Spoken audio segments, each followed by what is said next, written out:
Hi, welcome to SBR Videos. I'm Peter Loshak. This is our daily MLB pitching preview show, and Joe Duffy, our regular guest, is on vacation. And joining us, though, Troy West from AllPlaysWin.com, a guy who covered the NBA playoffs with us from start to finish, and just happened to have a record of 24-10-1 against the spread for free. In our videos in the NBA playoffs, our long-term viewers know him from many years back with his awesome recommendations and analysis in football, and he covers baseball too. Troy West, thanks for being back with us. Hey, thanks a lot, Pete. No vacation over at allplayswin.com. We're constantly grinding at it, and we've had a great baseball season, an unbelievable basketball season, and couldn't be more excited that football's right around the corner. So come take a look at allplayswin.com. It's a one-stop shop in this industry. Absolutely. Looking forward to covering a lot of football with you, Troy West. But right now we're covering Wednesday, July 1st in Major League Baseball. The first thing I want to ask you about, Mark Buehrle.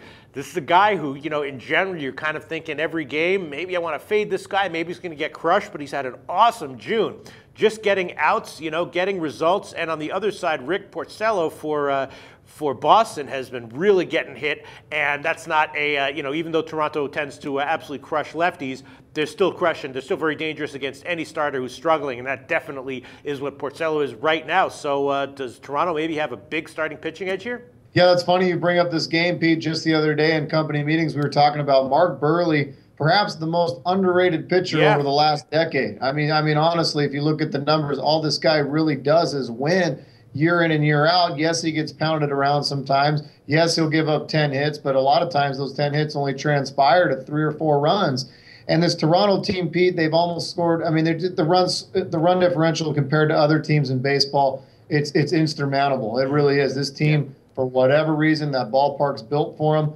They just hit the fucking baseball. Yeah. It's just been outstanding. So great game to talk about. I do think that Toronto would have an edge. Boston, for whatever reason, is winning games right now here and there without Hanley Ramirez, and we know how explosive that clubhouse is right now. But right now, Toronto's a good bet, and I think Buehrle would be a good bet in this one. Yeah, and then I want to ask you about this guy, Chris Heston, right? He's going to be starting at Miami, and, we know that Miami now, their offense wasn't necessarily super fearsome to begin with. Now that Stanton's out, that's a huge loss. And Heston, of course, pitched a no-hitter, and before that, he was really showing flashes of excellence, so his no-hitter was not a huge surprise. Then he struggled a little bit after the no-hitter, which is not a surprise at all. That tends to happen, especially to younger pitchers when they throw a no-hitter. Then his last start was a little bit better. Now he's going to be on the road against Miami with no Stanton. Maybe we see a big start from Heston here. What do you think? Yeah, I actually had this game circled to talk about, and this is an interesting matchup like you talked about. Dan Herron, Chris Heston, I've seen this total as high as 7.5, which is usually a good bet to go under. Two teams with not a lot of firepower in the offense. Obviously, we talked about Stanton being out yesterday as well. Takes a lot of firepower, takes that big home run out of the lineup. San Francisco's got some guys that are scrappy, but no massive firepower in that lineup. 2 pretty darn good starting pitchers. I think it'd be a good underplay. Heston, like you said, been very consistent going up against a poor lineup like the Marlins. Seems like a decent underplay to me. Okay, so you would prefer the under then to a play on San Francisco? I would prefer the under just because Dan Herron, inconsistent at times. I think under would be a good bet here. All right, then there's 2 games I want to ask you about, but they're both really tough ones. That's okay though, right, Troy? I love the tough ones. You love the tough ones? All right. First one, Kyle Lohse and Aaron Harang. Nightmare season for Kyle Lohse, and Aaron Harang we know is really regressing after a decent start to the year. Both these guys are awful right now, but then the lineups are Milwaukee and Philadelphia. Not necessarily fearsome lineups, maybe the kind of lineups that can give a break to 2 starters like Lohse and Harang who are struggling. So we have 2 starters who are struggling big time, 2 lineups that are, lukewarm at best. What's your take on this game? Yeah, this is bad versus ugly, Pete, without a doubt. 2 really bad baseball teams, 2 really bad pitchers, 2 really bad lineups. It's kind of the mystery thing. If I had to lean on it, I would probably go over just because I do think those lineups have enough pop in them to get some runs on the board, and they do have enough speed. But, like you talked about, Pete, it also could be a breath of fresh air for both these guys. But these are 2 guys that are right around the plate a lot. They don't walk a lot of guys. If balls are put in play and hit right at guys, definitely under. But, looking at the statistics, I would have to lean over on that. But 2 gas cans going, you got to think over. Right. All right. And then the second game that's a tough one is Washington at Atlanta. Doug Fister and Matt Whistler. And Fister was a guy who I sort of had circled as maybe a guy I wanted to fade because in his first start back from the DL, his velocity was notably down. And that can a lot of times be a sign of bad things to come, especially for a guy like Fister. But then his second start looked like the vintage Fister where he was great, so I'm not exactly sure what to expect here.